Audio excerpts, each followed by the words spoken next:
Miles, this book is called Sadie Sprocket Builds a Rocket. It's by Sue Fleece and illustrated by Annabel Tempest. You see the astronaut outfit.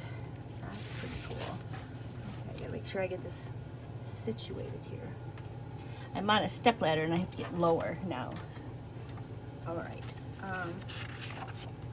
Sadie Sprocket builds a rocket. We can see the sun and the planets. To Dr. Maggie Adrin Peacock for inspiring kids, especially girls of all races, to pursue science. Let's get you to Mars. For my goddaughter, Bumble Aries, who I love, to Mars and back. Miles, I'm thinking probably your mom and dad have showed you the stars and how they can make like a shape. I want to talk about that. Sadie Sprocket had a wish to travel far from here, to venture through the galaxy beyond our atmosphere. You can see all her planets hanging from a mobile. That would be fun to make. She checked out every book on space, learned all there was to know. No one's been to Mars, she said. I'll be the first to go. Look what's on her shelf. So, one day, Sadie drew a map to navigate the stars. It's time to leave the Earth, she said, and travel straight to Mars. She has astronaut on her light and her rockets.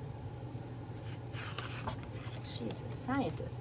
Because the journey would be long, she thought she'd bring a crew. She interviewed and tested each, and then she chose a few. He has muscles, he says.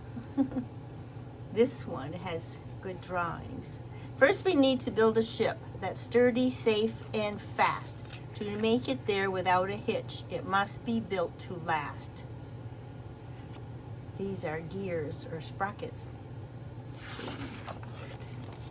They rummaged through the junkyard and gathered every part. They counted, weighed, and measured twice. She couldn't wait to start.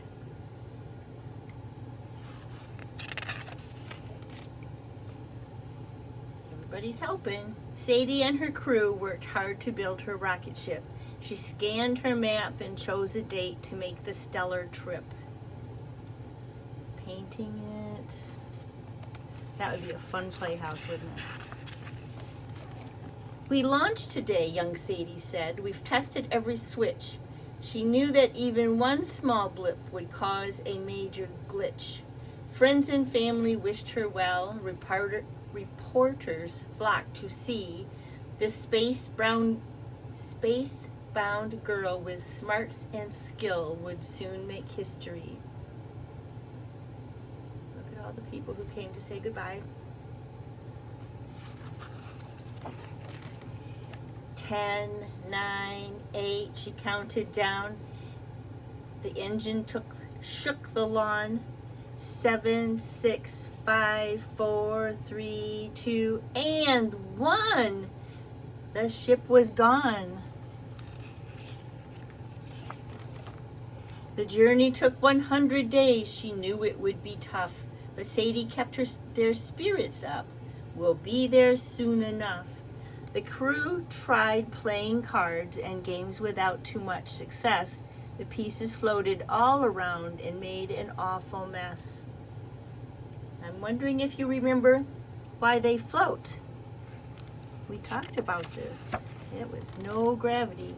Instead, they read to pass the time and took turns making food, while Sadie wrote down everything and tracked their attitude. She's a scientist, right? The Earth behind, so far away, was now a tiny dot. Then Sadie cried, "There's planet Mars. It's smaller than I thought." Their ship was closing in, the captain told her crew. We'll set up camp and gather supplies. We've got work to do. Sadie scanned her map of Mars and found a place to land. We'll put the ship down here upon the level sand. That seems like a good idea.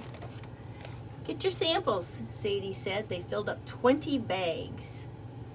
They tied them tight and latched them, and then they planted flags. So if you took a sample from here, you would put a flag, and then you would seal up your samples so you know where it came from. After one last photograph, they packed up their supplies. Then Sadie stopped to look around and noticed flashing skies. She means the stars, I think. She's taken a picture of them all together. A storm is coming. Time to go. They strapped in for the flight, but then the rocket wouldn't budge. They couldn't leave the site. Uh-oh. Why can't they leave? The landing gear is buried deep. We have to dig it free. They jumped back in, but sand was swirling. Now they couldn't see. Oh dear. What will they do? When the storm had settled down, they got their chance to fly, but then the rocket wouldn't start. There's one thing left to try. I want you to notice all the things they have on their table. They're planning and ideas of things to do. She quickly grabbed her rocket tools and checked the circuit board. They cleared the sand and fixed the wires. Power was restored. Once the ship had warmed enough, she shouted, "Time to blast." They zoomed by stars and asteroids and made it home at last. I love the art in this book. Sadie made the nightly news. The world now knew her name. The first to land on planet Mars had rocketed to fame. She triumphed in her mission, but Sadie wasn't done. The pioneer of space and plans she'd only just begun. "One more question, please," they said. "What's next for you, Miss Sprocket?" "Maybe Neptune, but for that, I'll need a bigger rocket."